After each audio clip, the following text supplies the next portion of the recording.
I mentioned a while ago, brethren, sabi ko, we can best worship the Lord today if we remove any bitterness or grudges or resentment in our hearts. In Hebrews chapter 12, verse 15. In the book of Hebrews chapter 12, verse 15, in the New King James Version, it says, looking carefully, that lest anyone fall short of the grace of God, lest any root of bitterness springing up cause trouble, and by this many become defiled. Napakaingatan na baka ang sino may di makaabot sa biyaya ng Diyos. Baka kayo'y bagabagin ng anumang ugat ng kapaitan na sumisibol at dahil dito'y mahawa ang marami. Mga kapatid, ito ang salita ng Diyos ngayong araw na ito. I would like to preach and share to you today the word that says, the danger of staying bitter. There is a danger when we stayed bitter, mga kapatid. Mayroon pong panganib kapag tayo po, mga kapatid, ay nananatiling mapait o may kapaitan sa ating mga puso. At ngayong araw, mga kapatid, nais ng Diyos na tayo ay makalaya sa anumang uri ng kapaitang ito. Pwede bang lahat ay pumikit? Panginoon, sa iyo kami, Panginoon, nanganganlong sa mga sandaling ito. Sa iyong salita kami magtitiwala. Sa iyong utos, Panginoon, kami ay susunod. Ang aming buhay, Panginoon, ay hindi kumpleto kung wala ang iyong salita. Panginoon, nais namin maging masunuring mga anak mo. Kami kausapin mo ngayong oras na ito, Panginoon. Ano man ang aming pagkukulang, Panginoon, ihayag mo ito sa amin upang aming mapagsisihan at upang aming maihingi ng tawad sa iyo. Ano man ang aming kasalanan, Panginoon, iyong patawarin. Matagpuan mo nawa, Panginoon, kami sa mga sandaling ito, na mga anak mong naniniwala at sumasampalataya sa iyong salita. Ano man ang iyong Panginoong kalooban, iyong gawin, Panginoon, sa aming buhay. Turuan mo kami, pangaralan mo kami, sawayin mo kami, at kalingahin mo kami, Panginoon. Salamat po sa iyong pag-ibig, sa mayaman mong pag-ibig sa amin. Salamat po, O Diyos. Handa kaming tumanggap sa iyong salita. In the name of Jesus Christ we pray. Amen. You may be seated. Ang Hebrews chapter 12 ay hindi nag-warning sa atin ng tungkol sa mga sanga. Yung binasa po nating talata, ito'y tumutukoy sa ugat. Baka kayo'y bagabagin ng anumang ugat ng kapaitan na sumisibol. Mayroon pong ugat ng kapaitan na siyang nais sumibol sa mga puso ng tao. Kaya ang salitang binasa natin, ito'y hindi tungkol sa sanga. Ito'y hindi tungkol sa dahon. Ito'y tungkol sa ugat. Ang ugat po ay nakatago. Ang ugat ay tahimik. Ang ugat ay nasa ilalim. At ang ugat ay lumalago. Pwedeng ikaw ay nandito sa loob ng simbahan, pero maaaring may ugat na unti-unting tumutubo at lumalaki sa iyong puso. At ang sabi ng Biblia, mga kapatid, na mayroon pong ugat na pwedeng bumagabag sa tao. It will not destroy you instantly. This kind of trouble will not destroy you instantly. It will not expose you publicly, but it will trouble you internally. It will disturb your flow. Babagabagin ito ang iyong daloy, mga kapatid. Pipigilan niya ang iyong paglago at pababagalin niya ang iyong paglakad. May napansin po ba kayo, mga kapatid, na may mga kapatiran, may mga tao, mga kapatid, na hindi naman natitisod, pero bigla na lamang silang tumigil. Tumigil sila, mga kapatid, sapagkat mayroon pong ugat ng kapaitan na lumaki sa kanilang puso.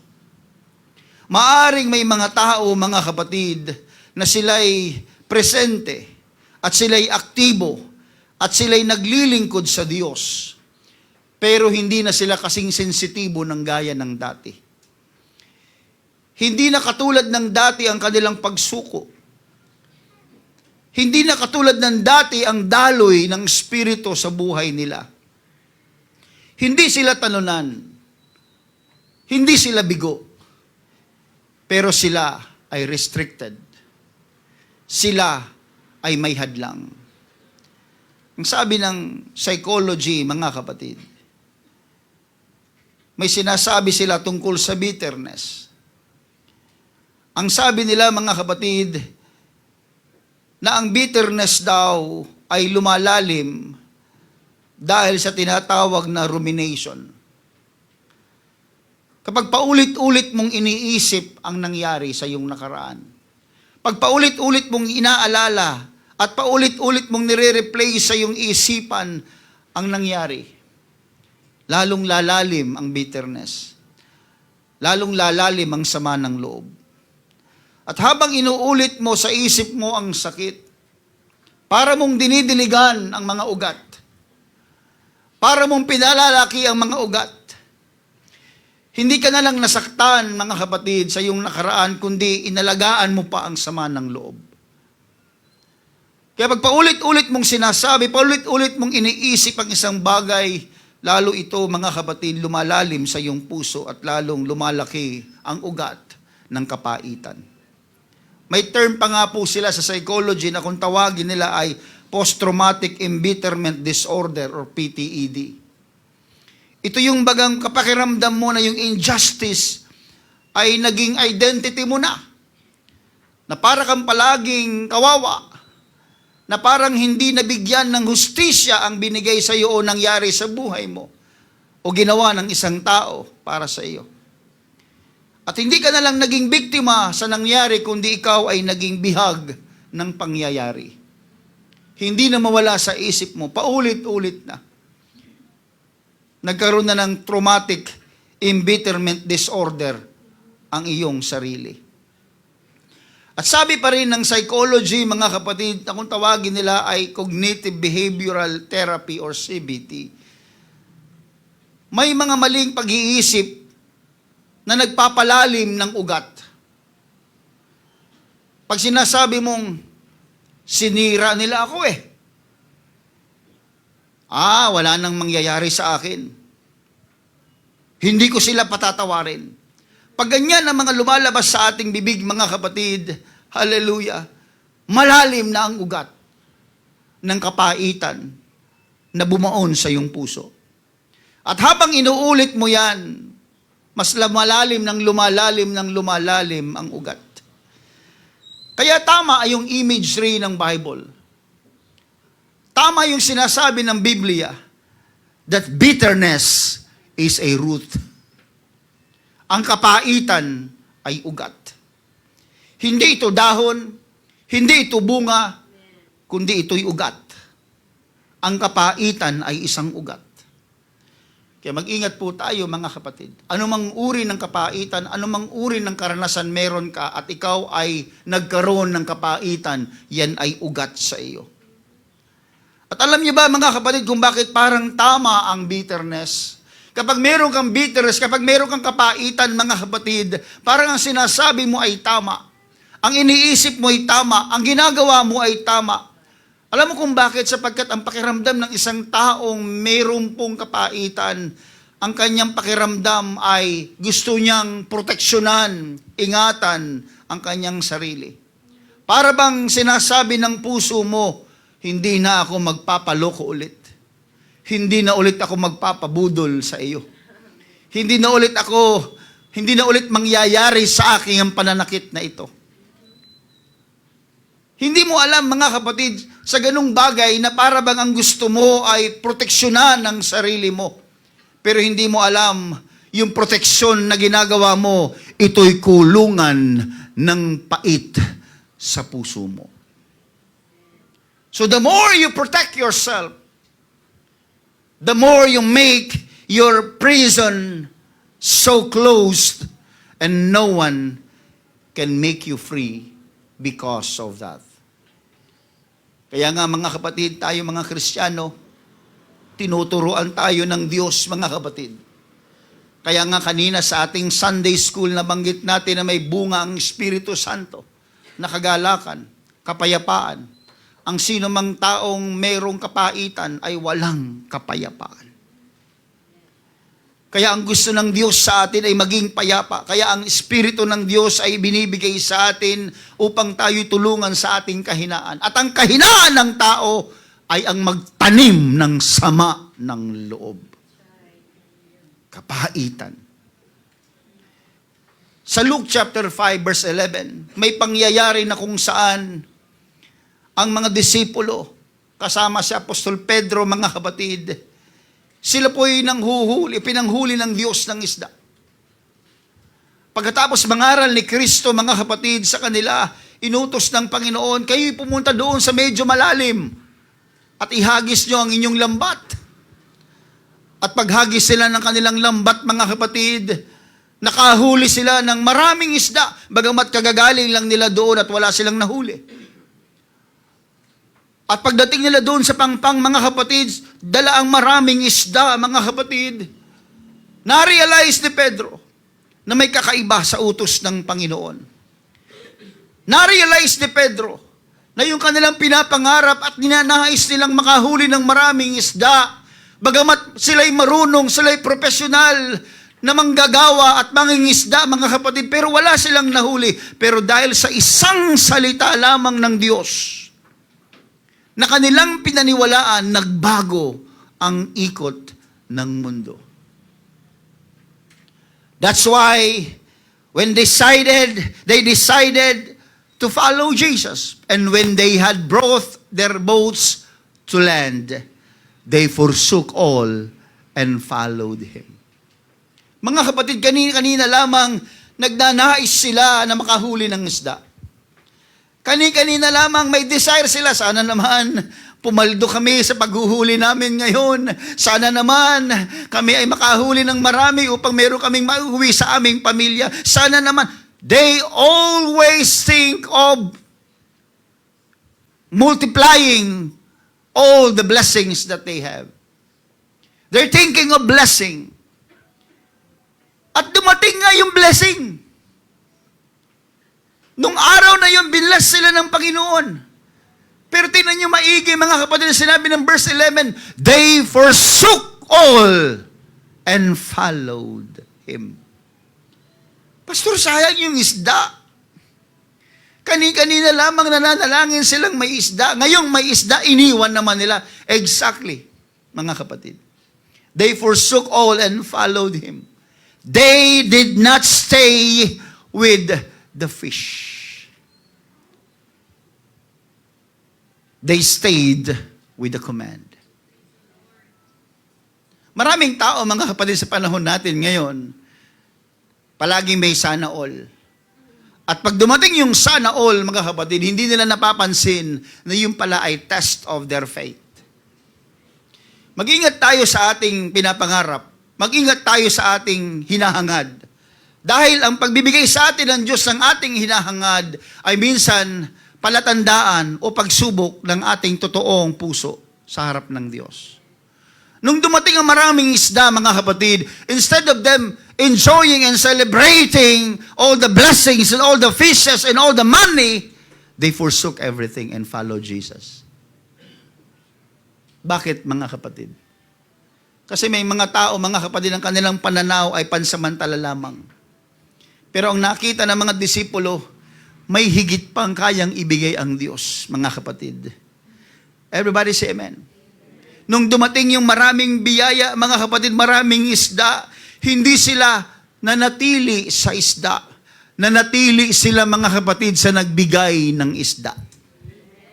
Hindi sila nag-camp doon sa blessing, hindi sila nagstay sa blessing, sinunod nila ang tinig ng Diyos. Follow me and I will make you fishers of men. Pangako versus sa realidad. Ito na paldo na tayo daming blessing daming isda bebenta lang natin to, kikita tayo Pero sabi nila, no. Yung kita ngayong araw na ito ay pansamantala lamang. Kung susunod tayo doon, mga kapatid, sabi niya, doon sa nagbigay ng isda, hindi lamang pansamantala ang kayang ibigay ng Diyos o ng Panginoon o ng tinig. Kayang ibigay ng Diyos ang walang hanggang biyaya. Wow! Salamat sa Panginoon. At dahil nanatili siya, mga kapatid, sa Diyos, sila'y pinagpala ng Diyos. Kapag ikaw ay nanatili, mga kapatid, doon sa biyaya lamang, you will not hear the voice of God anymore. Because the Lord will look for another person who will hear the voice of God. Maaring ngayon, ikaw ay tinawag ng Diyos, pinagpala ng Diyos. Tinitingnan ng Diyos kung sinong pipiliin mo, isda ba o tinig niya? Nung binigyan ka ng isda, sa isda na lang natuon ang pansin mo. Hindi mo na pinakinggan yung tinig ng Diyos. Hahanap muli ang Diyos ng isang tao na kayang iwan ng isda at sumunod sa kanyang salita.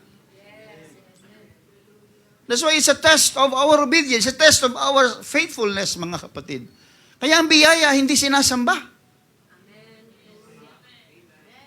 Ang isda ay hindi sinasamba. Piniprito po yan. Kinakain.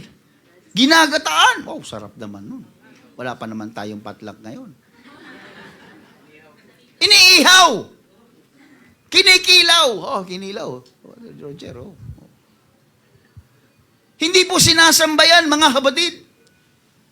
Pwede naman nilang i-preserve yung blessing, pero alam nyo, mas inumpisahan nilang, hallelujah, ma-realize na ang pagsunod, hallelujah, ay higit sa lahat ng bagay sa mundo. That's why if you stay with offense, kung mananatili ka sa sama ng loob, nandyan pa po ba kayo? Hindi mo na maririnig ang susunod na instruction. Kaya may mga tao na kahit nasa simbahan pero puno ng sama ng loob, mga kapatid, hindi lumalago, hindi naririnig yung sunod na utos ng Diyos because they stayed with their offenses. And if you stay with the wound, you will miss the next level. You will miss the flow of God. Flow happens when you follow the command of God, not when you preserve the fish. Kaya, well, masarap. Masaya. Marami kang blessing. Ang tanong, pagkatapos niyan, ano na?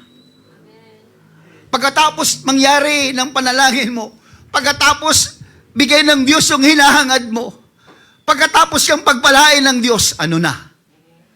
Pagkatapos yung marating yung gusto mong marating, ano na? Mga kapatid, hindi naman nagtatapos doon ang ating buhay. Hindi yun ang gusto lamang ng Panginoon na ibigay sa atin. Mayroon pang higit na plano ang Diyos, mga kapatid. Higit sa tinatanggap mo ngayon, higit sa pinapangarap mo ngayon, mayroon pang malaking biyaya na kayang ibigay ang Diyos sa buhay natin. Don't stay with the fish. Kaya kayo mga pinagpapala ng Panginoon, mga kapatid, don't stay with the fish. Sumunod ka sa nagbigay ng isda. Everybody say amen. Kasi, the deeper you think about blessing, the shallower o the mababaw, bumababaw naman ang iyong pandinig sa Panginoon. Kaya minsan nagkakamali ka kasi mali ka ng dinig. Kasi naririnig mo yung mga tunog ng isda.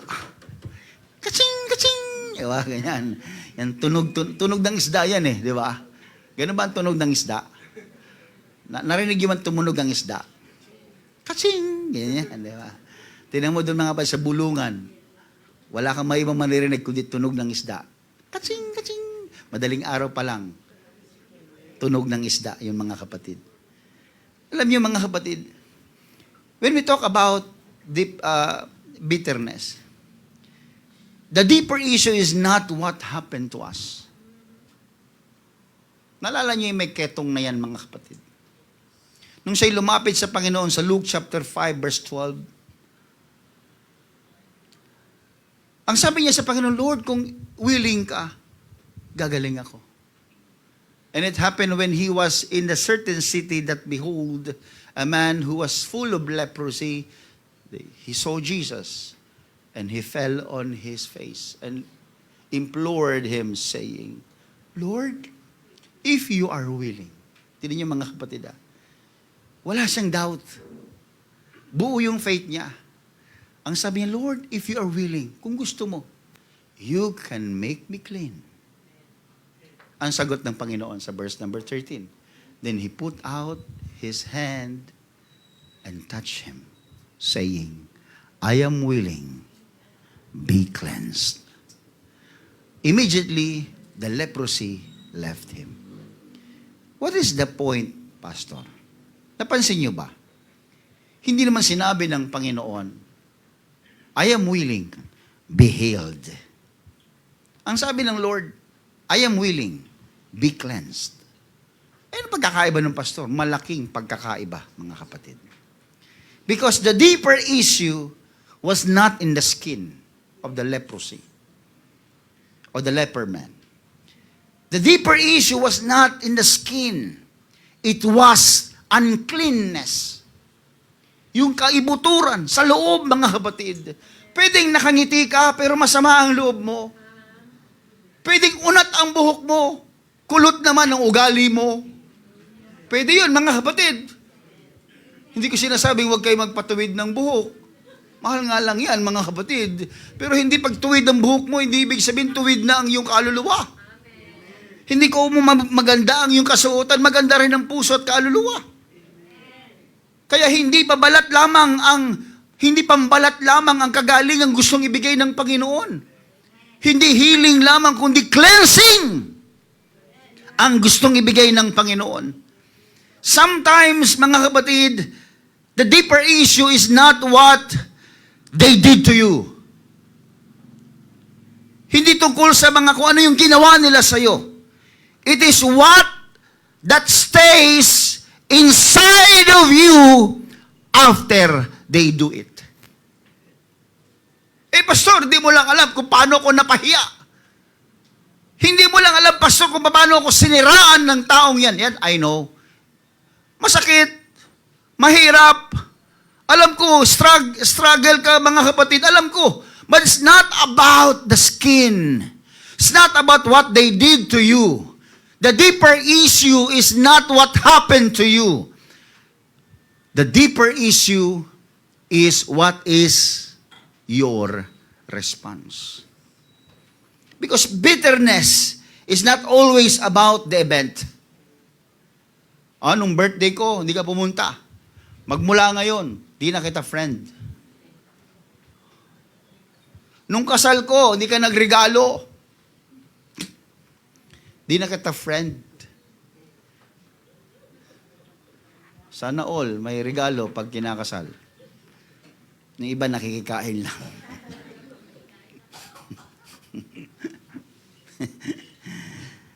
Hindi ka lang nabigyan ng souvenir, nagalit ka na. Nagbihis pa naman ako. Hinalungkat ko sa baol yung aking Filipiniana. Sinuot ko. May hati na nga sa likod yun eh. Nakaprepare na eh. Pinatahi ko ulit. Hindi mo ako binigyan ng souvenir. Mga kapatid, bitterness is not always about the event. It is about the residue of that event. Ano yung latak na naiwan dyan sa iyo? Ang latak ba, mga kapatid, ay mahalaga? Kasi marumi yun eh. Pag kayo, mga kapatid, ay umiinom ng tubig at yung tubig na basong inyong ginagamit ay may latak ng nakaraan. Latak ng nakaraan, ay nakaraang kagagamit lang, di ba, hindi hinugasan, may latak yun, mga kapatid, ng nakaraan. Gagamitin mo ba? You need to clean it up. Linisin mo bago mo lagyan ng panibagong tubig. It's not about the event, it's about the residue. And cleansing requires willingness. Itong lalaking mayroon pong leprosy, inadmit niya yung condition niya. Hindi niya ginustify yung sarili niya. Hindi niya dinipensahan yung sarili niya. Hindi niya sinabing, kaya ako may leprosy, Lord, kasi kagagawan to ng hinawaan ako ni hinawaan ako ni ganun eh. Wala siyang sinabing ganun. Tinanggap niya. Nung unang panahon, pag ikaw ay may leprosy, mga kapatid, ang tingin sa'yo, makasalanan ka. Wala siyang blame kung bakit siya mayroong leprosy. Ang sabi niya, Lord, kung willing ka, ako'y lilinis, ako'y gagaling. God is not unwilling to cleanse. He is always willing. Nire-research ko nga eh. Wala siyang unwillingness kailanman. Hindi siya naging unwilling. Alam niyo kung anong ayaw ng Diyos? Alam niyo kung anong unwilling ang Diyos? Kung saan? Dun sa pride. Unwilling siya kapag nakita niya na ang isang tao ay puno ng pride. Unwilling ang Diyos. Ayaw ng Diyos gumawa, ayaw ng Diyos kumilos sa mga taong puno ng pride. Pero sa mga taong katulad niya, na lumapit sa Panginoon, mga kapatid, at inamin niya na ang kanyang leprosy hindi gawa ng ibang tao, ang sabi niya, Lord, if you're willing, gagaling ako. Kaya sabi ng Diyos, I am willing. Then hinipo siya. And he was cleansed, mga kapatid. Huwag nating i-justify minsan yung ating mali. God is unwilling to those prideful people. Because if you protect your wound, the Lord will resist the touch. Hindi niya hihipuin ang taong mapuno ng pride. Kapag iniingatan mo yung pait na yan, pag iniingatan mo yung wound na yan, yung sakit na yan, yung ginawa sa'yo ng ibang tao, pag chine-cherish mo yan, pag kinukulong mo yan sa puso mo, hindi yan pagagalingin ng Panginoon. You just need to be willing to the Lord to expose yourself. Because if you justify the bitterness, you are blocking the cleansing power of God. Pag ayaw mong ipakita sa Diyos ang dapat niyang pagalingin, hindi siya makakagawa sa iyo. He will be unwilling, yes, to work with you. Kasi ayaw mo eh. Ayaw mo ipakita sa Diyos, ayaw mong ihingi ng tawad sa Panginoon eh. So the deeper issue of this man, let us use this symbolically, mga kapatid, walang issue doon sa balat ng tao. Ang may issue ay yung puso ng tao. Kaya minsan, mga kapatid, pabalat lamang, minsan, okay ka na? Oo, okay na ako. Pero ang totoo nun, meron pa. Yung latak na iwan, hindi pinalinis. Yung mga dumi-dumi sa kamay, sa mga balat, pinalinis mo sa Panginoon. Pero yung dumi sa loob, ayaw mong ipalinis. And God will be unwilling if you are not willing. Everybody say amen. Kaya spiritually, ang kapahitan ay panloob. Yun ang gustong linisin ng Panginoon, hindi lamang yung ketong natin sa balat, mga kapatid, kundi yung ketong ng puso natin, mga kapatid. Yun ang gustong i-troubleshoot, yun ang gustong linisin ng Panginoon. Sapagkat alam niya, mga kapatid, na isang araw, anumang klase ng ugat ng kapahitan na tumutubo sa puso ng tao ay pwedeng ikawala ng pananampalataya ng tao. Kaya gusto ng Diyos, mga kapatid, na tayo linisin ayon sa kanyang kalooban, tayo puspusin ang kanyang espiritu at linisin ang lahat ng uri ng ketong ng ating puso. Everybody say amen. Kaya huwag na tayong maghintay, mga kapatid, na somebody will tell us, alam mo, sama ng ugali mo, magsisi ka. Alam mo, nararamdaman ko sa iyo, may bitterness ka, magsisi ka. Huwag na kayong maghintay na may magsabi sa inyo. Everybody say amen. Kasi pag may nagsabi ng iba sa inyo, lalong sasama yung loob nyo. Nadagdagan na, no? Masama loob mo sa kanya. Tapos yung sinabihan ka, sumama din yung loob mo sa... Dumadami yung sama ng loob mo, kapatid. Dumadami yung ugat. Nakauwi ka na sa bahay, iniisip mo pa, mahadera talaga yung babaeng yun. Sinabihan ba naman ako, tikwas daw ang buhok ko. Di naman niya nakita ang sarili niya. Yung taong yun talaga, mapagbantay eh. Wala ka na ibang bukang bibig, mga kapatid. Di ba? Ganun yung sinasabi ng science kanina. Pag paulit-ulit mong sinasabi sa isip mo yun, paulit-ulit mong inaalala yung nakaraan, lalong lumalalim yung ugat, lalong mong dinidiligan, mga kapatid, yung ugat, lalong lalaki yun, lalong babaon yun, lalong lalalim. Hanggang isang araw, hindi mo namamalayan, matanda ka na, may sama ka pa rin ang loob dun sa kababata mo. Ang bihira.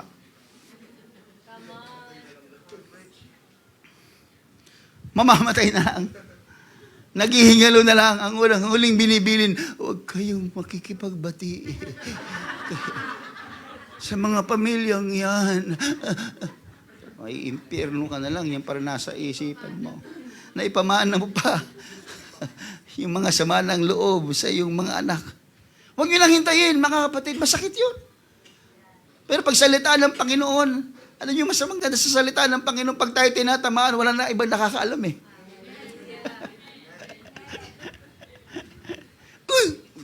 Huwag ka masyadong kikilo. Huwag ka masyadong kikibo kasi malalaman. Ito no. Minsan kay pastor sa masama ang loob, mga kapatid. Si pastor ang pinag-iisipan ng masama. Eh, malay ko ba sa buhay nyo? Buhay ko nga eh. Hindi ko na... hindi na kasa-isip ang aking panahon eh. Buhay nyo pa. Mga kapatid, wala. Pagsalita ng Panginoon, tumatama sa atin. Ang sarap, mga kapatid. Pero pag salita ng iba, naku, nakakagalit. Babarangay mo pa yan. Magsusumbong pa kay pastor na kung ano-ano. Tapos, nakadepensa ka na palagi.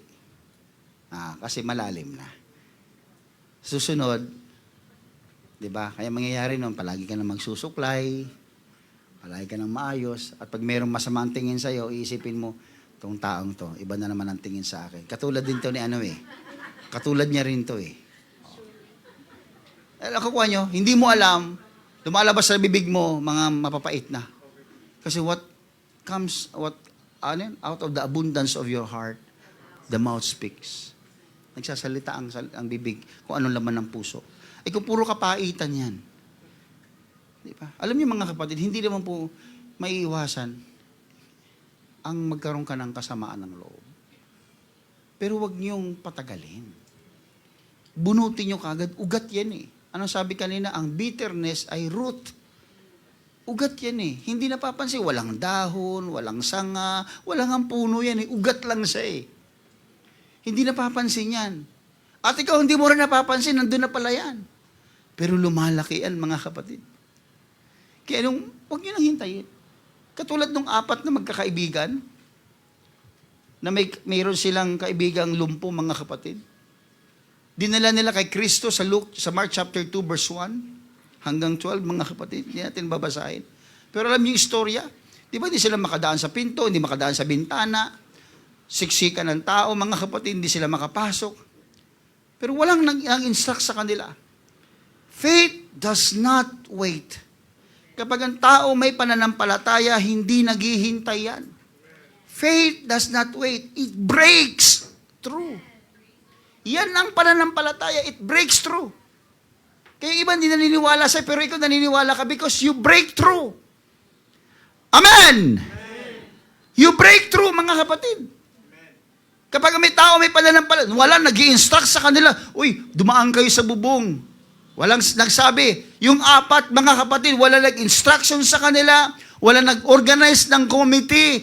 Committee, halika. Pag-usapan natin kung paano natin patatawirin itong tao dyan, makapasok doon kay Jesus Christ. Walang nagbigay ng permiso. Ni hindi kumuha ng barangay clearance para bakbakin yung bubong ng isang bahay, mga kapatid. Wala! The idea came from their own conviction. Kapag ang tao may pananampalataya, may conviction yan. Alam niyo yung example ng conviction? Conference. Pupunta sa conference, gustong-gusto niya, wala siyang pera. Pero palagi niya sinasabi, makakarating ako ng conference. Wala ka nga pamasahe, makakarating ako. Wala ka nga pangrehistro, makakarating ako. Wala ka nga ang pera. May Diyos ako. Hallelujah, wala man akong pera. It breaks through. Pero yung mga sa ngayon pa lamang, youth camp na. Pa-sponsor naman, ate. Pa-sponsor naman, pastor. Mga kapatid, tinuturuan tayo sa simbahang manampalataya. Faith does not wait. It breaks through. Ang conviction natin ang magtuturo sa atin. Sabi nung apat, hindi. Kahit masikip ang daanan, makakarating tong kaibigan natin. Di ba? Appear pa silang apat. Halika! Bubong! Alam mo kung may tao rin sa bubong, anong gagawin nila? Huhukay sa ilalim ng lupa yun, mga kapatid. Magugulat si Jesus Christ. Galing sa ilalim ng lupa. Because the idea came from their conviction. Kaya pag may taong may faith, may conviction yan. Lalabas yan, mga kapatid, sapagkat gusto mo eh. Everybody say amen. So faith does not wait for comfort. Because faith finds access. Gagawa ng paraan yan. And if you are serious about your growth, spiritual growth, you will not wait for a very convenient moment, mga kapatid.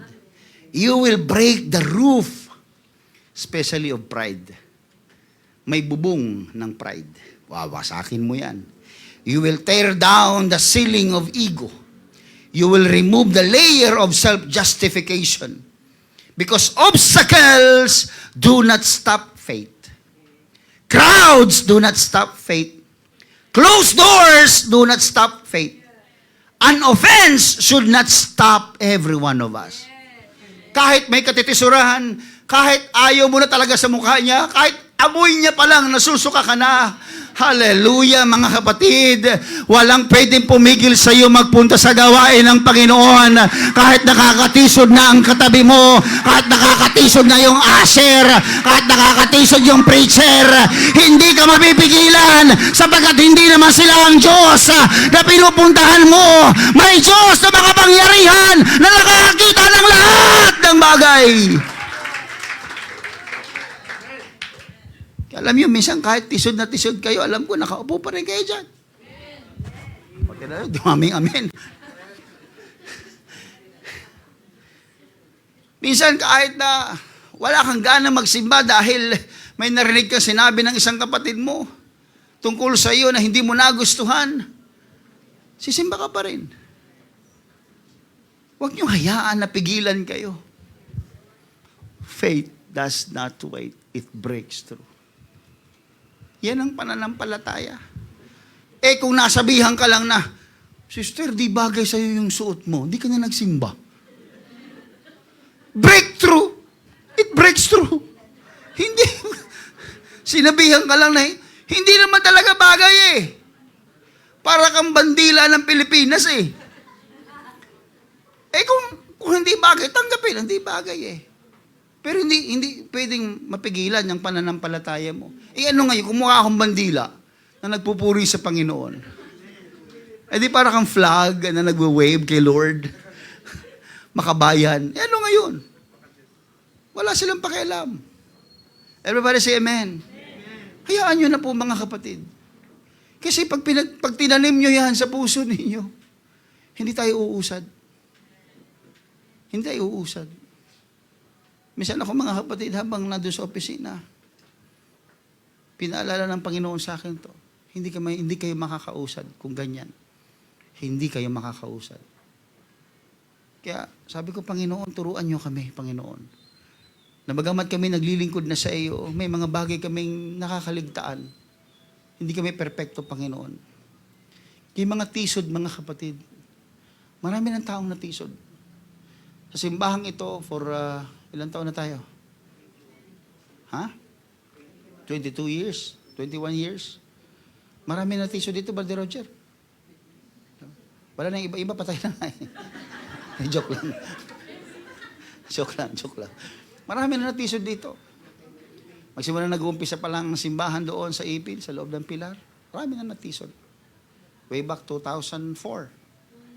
2004 tayo nagsimula, mga kapatid. Marami na natisod. Hindi na nagsimba yung iba. Ang bigat sa loob, Brother Roger.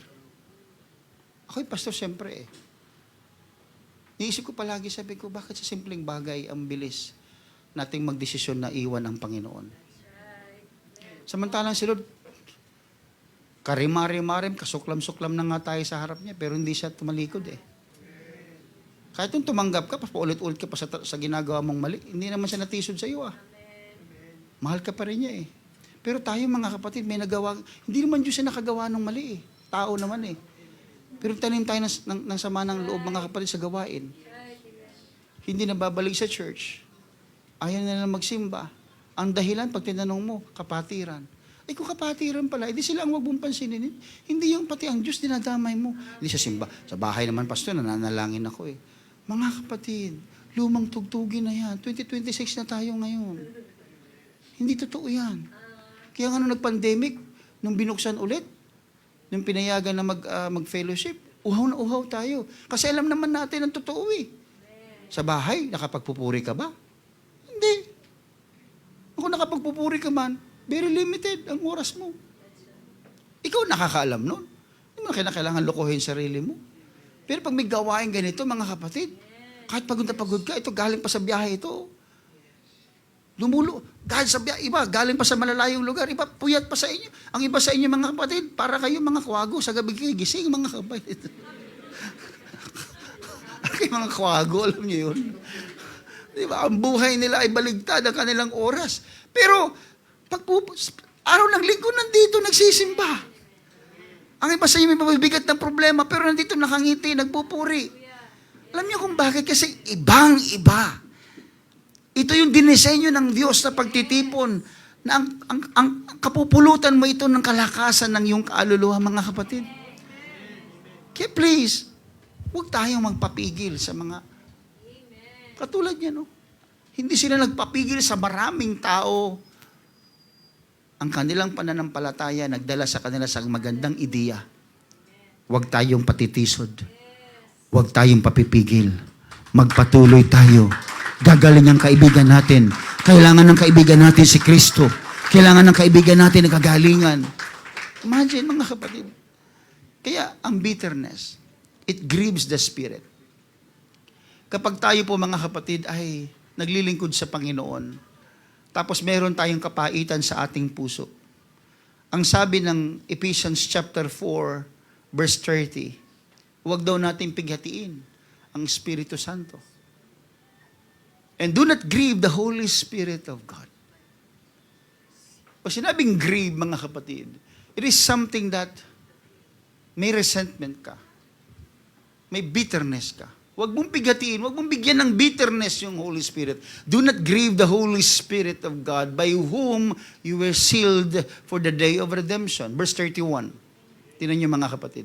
Let all bitterness, wrath, anger, clamor, and evil speaking be put away from you with all malice. Alisin niyo yan, yung bitterness, sabi ni Paul. Alisin niyo yung mga sama ng loob, yung galit, yung tampo, yung masasamang salita, yung paninira, yung pabulong-bulong sa likuran ng tao. Alisin natin yan, sabi ni Paul. Mag-grieve yung Holy Spirit. Yung Spirito, yung flow niya, hindi tuloy makadaloy. Imagine niyo mga kapatid, hindi naman alam ng katabi mo yan, hindi alam ng pastor, hindi alam ng mga tao dito yan, pero sa puso mo puno ka ng hinanakit, puno ka ng bitterness, puno ka ng kapaitan sa puso. Hindi mo alam na dadama yung katabi mo kung bakit hindi dumadalo yung banal na Espiritu sa simbahan. Iisa tayo ng Diyos ng pinaglilingkuran. Iisa tayo ng Espiritong tinatanggap. Kaya kung tayo may mga kapaitan, mga kapatid, katulad ng tubig na yun, na sana ay dadaloy ng maayos ang tubig, papunta doon sa dapat niyang puntahan. Pero dahil may kapaitan, nababarahan yung daloy ng Espiritu ng Diyos. Kapag mayroong bumabara, hindi yan dadaloy ng maayos. Alam nyo, may mga taong ganyan. Nakataas ang kamay. Kayo ba ito, kapatid? Pag may kapaitan ka, nakataas ang yung kamay, nagpupuri ka, pero ang totoo, you are not so tight with God. Maluwag ang pagkakapit mo sa Panginoon. You can still share the Word of God, pero very restricted na. You can still serve the Lord, in the church especially, pero there is something that blocking the depth, yung lalim. Ang babaw mo lang. Leader ka naman. Palagi ka naman umaatin sa church. Pero ang babaw mo. Konting bagay, pinapatulan mo. Walang kwenta, palalakihin mo. Ang babaw. Bakit? Hindi makadaloy ang Espiritu. Barado. Please, allow me to say this.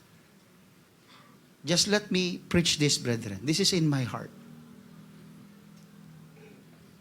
Hindi ka naman, alam niyo ba na ang kapaitan, hindi ka naman yung pasasabugin, na para bang ipahihiya ka. Hindi naman eh. Silent yan. Bitterness will not explode you, but it calcifies you, it settles you, it hardens you. Patitigasin ka niyan. Nandiyan ka nakaupo, pero ang tigas ng puso mo. Nakataas na kami, pero matigas ang puso mo. It hardens your soul, it hardens your heart, and it cannot flow freely. Kaya ang babaw. Bakit? Barado. Alam niyo mga kapatid, si David, meron siyang karapatan mga kapatid na magalit laban kay Saul eh. Di ba, pinahabol siya, pinahunting siya, gusto siyang ipapatay. Wala namang masamang ginawa si David. Kung tutuusin si David, kung babasahin niyo ang kanyang buhay, mga kapatid, meron siyang karapatang gumanti, meron siyang right na mag-retaliate, meron siyang dahilan na gumanti laban kay Haring Saul. Pero alam niyo, hindi niya kailanman in-stretch ang kamay niya para siya ay gumanti. David, he did not stay with the wound. Sinaktan siya, pero hindi niya ginantihan ng pananakit ang nanakit sa kanya. Imagine this scenario. Tulog si Haring Saul. Hinahunting siya niyan. Ay napagod. Nakatulog sa kuweba. Nandun si David. Pwede niyang pugutan ng ulo ang hari. Pwede niyang saksakin. Pwede niyang chap-chapin niya kung gusto niya. Pero anong ginawa niya? Imbis na putulin ng ulo, pinutol ang tela ng laylayan ng damit ng hari. Bilang patunay na hindi niya kinitil ang buhay ng hari, kundi in-spare niya ang buhay ng hari. Ayaw niya magtanim ng sama ng loob. Gusto niya lang patunayan sa marami. Pwede na kita, oh? Paano ko ito nagupit kung hindi ako malapit sa iyo? Ibig sabihin, pwede na kitang patayin ng oras na yun, pero hindi ko ginawa. Kasi hindi ako nagtanim ng sama ng loob sa iyo. David has the reason. Pero bakit hindi niya ginawa yun? Because he chose alignment over anger. Ang tao baligtad eh. Pinipili nating magalit kaysa umalayin sa kalooban ng Panginoon. He chose obedience over emotion. He did not stay with the hurt. He stayed with the fear of God. He protected his spirit more than his opportunity. Ayan o. Pwede niya nang saksakin yan o. Pwede niya nang patayin yan. Pero alam niyo mga kapatid, mas iningatan niya yung spirito niya. Mas iningatan yung kalooban niya kaysa doon sa pagkakataon na makagawa siya ng mali. Alam niyo, kaya dahil dyan, ginawa siya ng Diyos na hari. Kaya nga, David is after God's own heart. Ang sabi ng marami, na ang puso ni David ay parang puso ng Panginoon. Na pwede ka na niyang tirisin sa kulit mo. Sa kasalanan mo, pwede ka niya ng tirisin, patayin. Pero hindi niya ginagawa. Kasi mas pinili niyang pagpalain ka, mahalin ka. Hindi sumasama ang loob ng Diyos sa iyo. Everybody say amen? Lalo na sa Stephen. Di ba? Wala namang ginagawa si Stephen kundi mag-preach ng Word of God. Acts chapter 7 verse 59. But he did not stay with the stones. Basahin natin mga Acts chapter 7 verse 59. And they stoned Stephen as he was calling on God and saying, Lord Jesus, receive my spirit. Verse number 60. Then he knelt down and cried out with a loud voice, Lord. Tignan niyo mga kapatid, ang prayer ng isang taong mabuti ang ginagawa pero pinag-isipan ng masama't binabato siya at pinapatay na siya. Ang sabi niya, Lord, do not charge them with this sin. Hallelujah. Meron pa kayang ganyang Kristiyano ngayon? Na kahit na sinisira ka na, kahit na tinutungayaw ka na, kahit na pinipersecute ka na, chinichismis ka na, ginagawan ka ng masama, ang sasabihin, Panginoon, huwag mo siyang balikan sa kanyang kasalanan. Kaawaan mo siya, Panginoon. Meron pa kaya ganyan tao ngayon? Sana meron. At sana dito galing yan. Amen? Na yung pag may kakaaway, nakita mong nadapa, buti nga. Hindi ganon. Kahit kaaway yung panadapa, tulungan mo. Sabay tulak.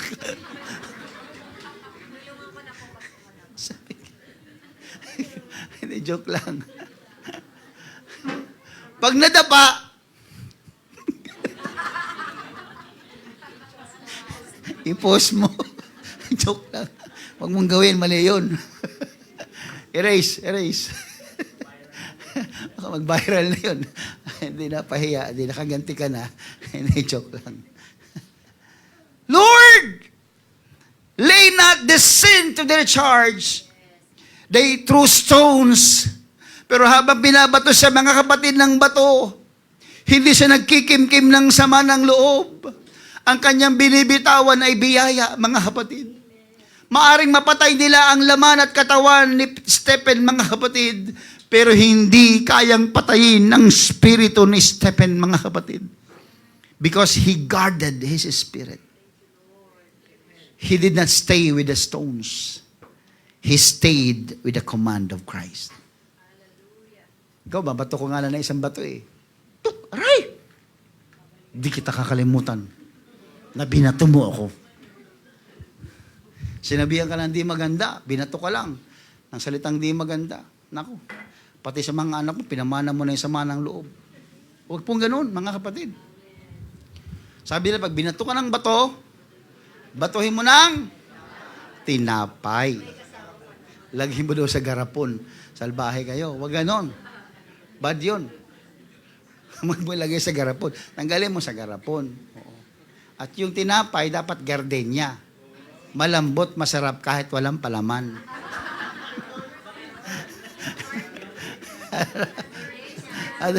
Ay, bawal sa akin yun. Bawal na sa akin ang tinapay eh. Oo. Pero mga kapatid, ang hirap nito, no? Oo. Tuloy mo yan. Alam nyo, sa buhay nyo, maraming taong ganyan, no? Nambabato. Ba? Nakita lang na medyo nakabili ng kotse yung kapatid natin. Maraming, yabang na yan. May mga nambabatong ganyan. Ikaw naman, huwag sasama loob mo. Huwag mo sila, they did not, Stephen, he did not stay with the stones. Huwag mong tingnan yung binabato nila. Masakit yun. Pero huwag kang tumingin sa stones. Ingatan, bantayan mo yung puso mo. Kasi mga kapatid, ano ba ginagawa ni Stephen? Nagpipreach lang po siya. Buti nga dito ang preacher, hindi binabato eh. Kasi kung binabato, din ako nagpastor. Ang hirap kaya mga kapatid. Ikaw yun, kung gumagawa ka ng tama, pero binabato ka ng mali. Sa opisina, ganyan mga kapatid, meron talaga mga pinanganak na sip-sip. Ay, nako, mga tagapagmana ng kumpanya, mga kapatid. Parang, kala mo, kaya nila lahat ng trabaho eh. O di, ikaw na gumawa. O sige, marunong ka pa sa akin eh. Pag hindi na magawa, sisisihin din ako. May mga ganon, naninisi, hindi nila magawa. At pag ginagawa mo naman, babatuhin ng kunong ano. Ngayon lang yan. Papapagod ka rin. O di, ikaw na. Sarap sagutin, mga kapatid. Pero salamat sa Panginoon. Kaya tinuturuan tayo ng Diyos. Huwag tayong magtanim ng sama ng loob. Sabi mo sa katabi mo, hindi na ako galit sa iyo.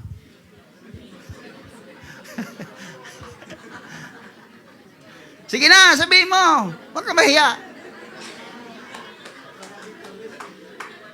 Totoo yan magkakapatid tayo, nagkakasamaan ng loob eh. Ang bihira. Katabi mo pa rin naman, pag linggo.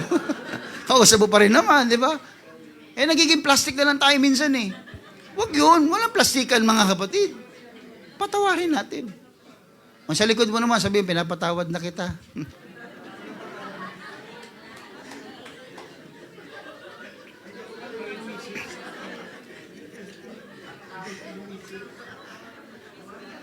Alam niyo, tindi niyan.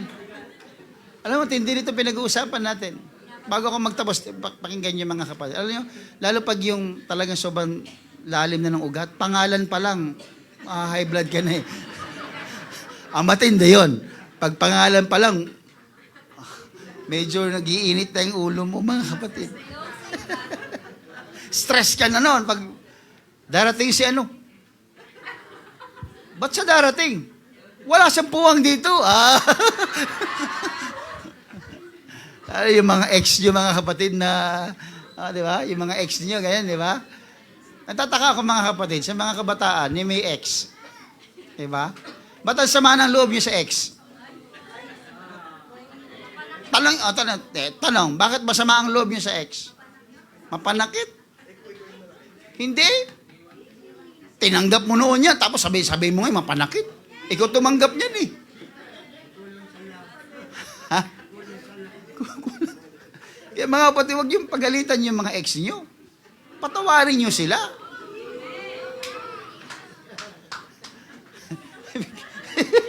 Tontawa si Edna.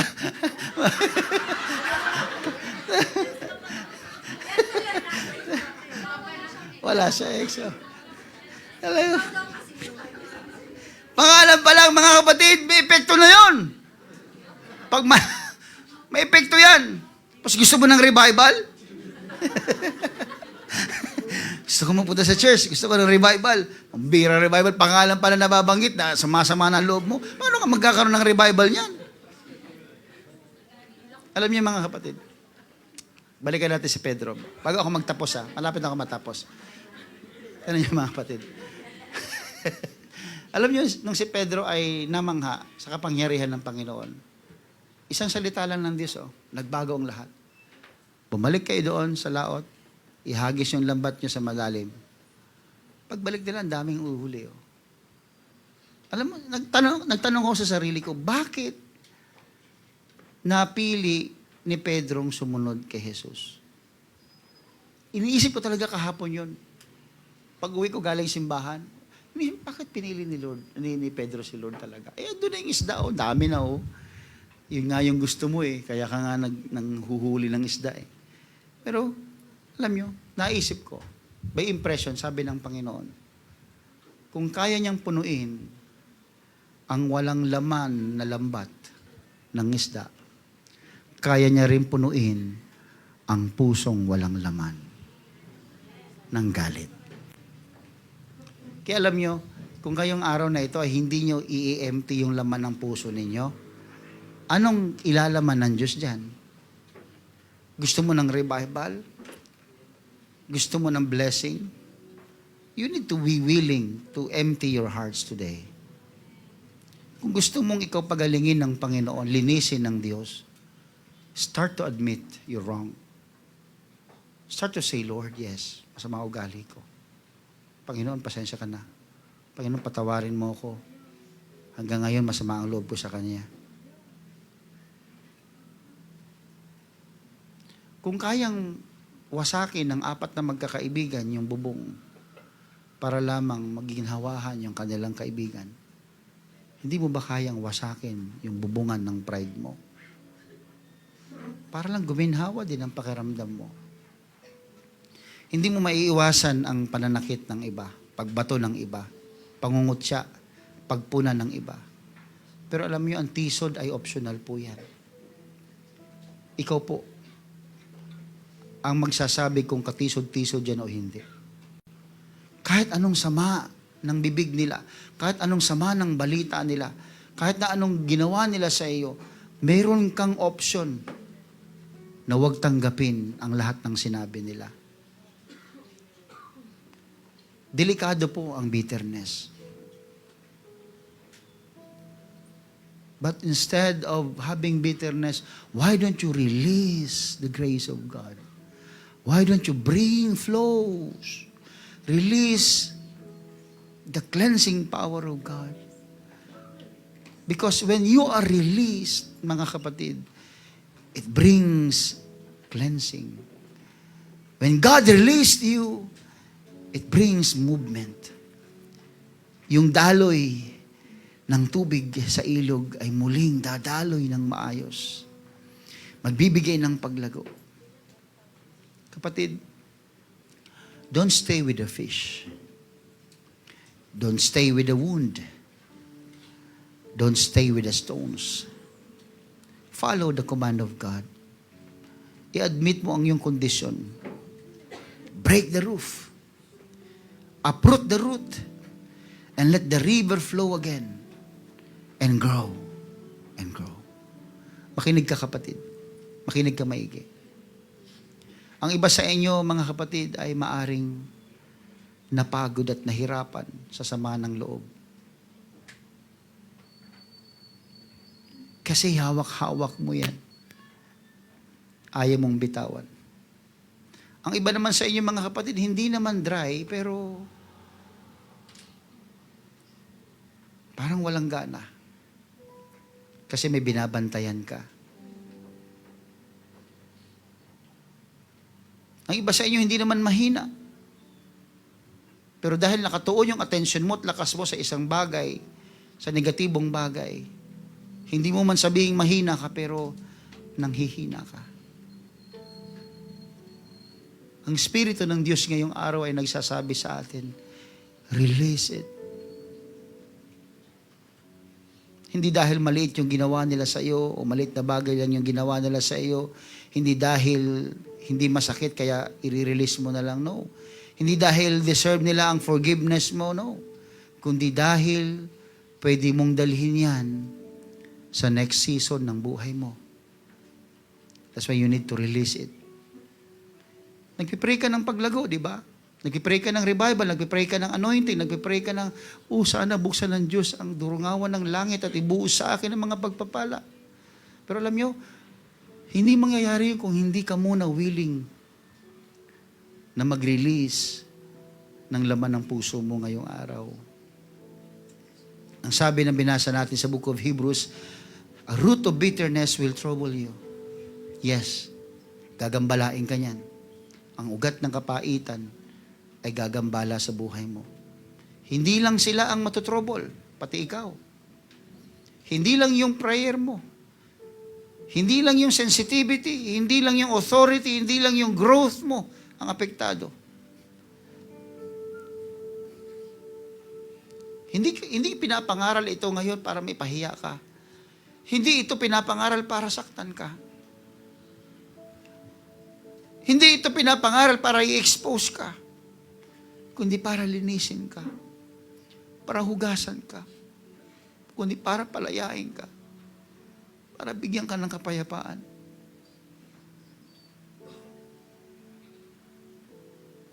Hindi sinabi ni Jesus na maging komportable. Hindi sinabi na i-justify mo. Ang sabi niya, mga kapatid, sa taong may ketong, be cleansed. I am willing, be cleansed. Because cleansing requires willingness. Kaya tanungin mo ang sarili mo ngayon, kapatid, ano ba ang pinoprotektahan ko? Ano ba ang iniingatan ko? Ano ba yung moment na nire-replay ko sa isipan ko? Sino ba ang pangalan? O ano ba ang pangalan na may epekto pa rin sa dibdib ko hanggang ngayon? Ano bang koreksyon ng Diyos na hindi ko matanggap hanggang ngayon? Tanungin mo ang sarili mo.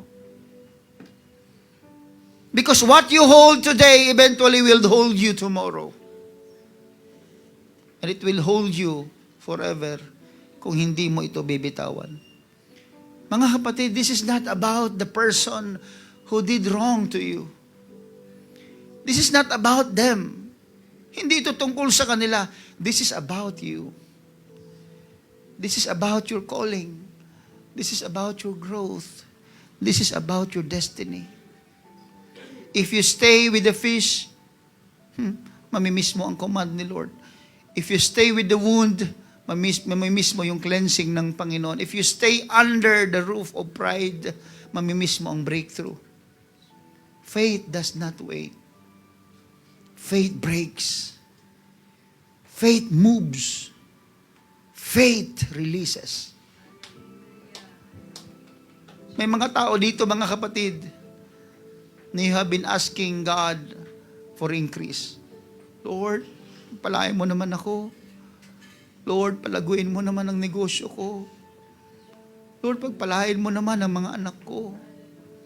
Lord, pagpalain mo naman ang trabaho ko. You have been asking God for increase. Pero habang hinihingi mo sa Diyos yun, may galit sa puso mo. May tampo. May pait. May hinanakit. Nagpipray ka ng blessing, ng increase, ng fire, ng anointing, pero may friction sa puso mo. Nagpipray ka ng revival, pero puno ng galit ang puso mo. Ano man ang hawak mo ngayon? Ano man ang pangalan niya? Ano man ang moment na yan? Ano man yung betrayal na ginawa sa, ano man yung disappointment mo, ano man yung correction na yan, huwag ka nang maghintay. Huwag ka nang mag-analyze, huwag ka nang mag-justify. Basagin mo yung bubungan ng pride. Lumabas ka. Dahil ang altar na ito, hindi lamang para sa mga natisod.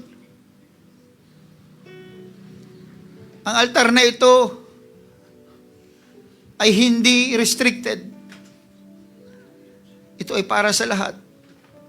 Hindi lang para sa mga rebellious ang altar na ito.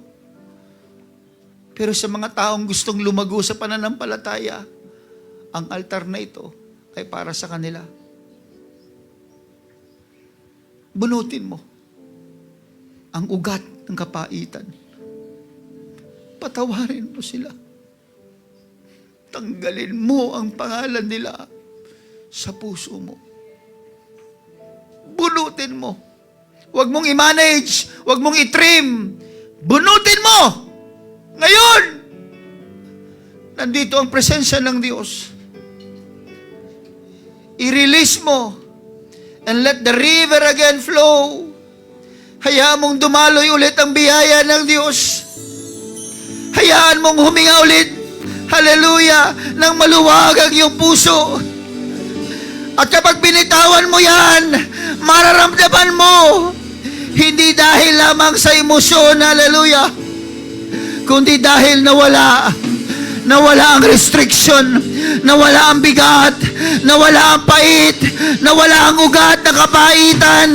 Sige kapatid, kung nais mo na dumaloy ang tunay na kapayapaan sa puso mo, bunutin mo ang kapaitan! Bunutin mo! Alisin mo! Hanggang sa lumago ka! Hanggang sa magpalay ka! Hallelujah! Sige! Bunutin mo ang kapaitan!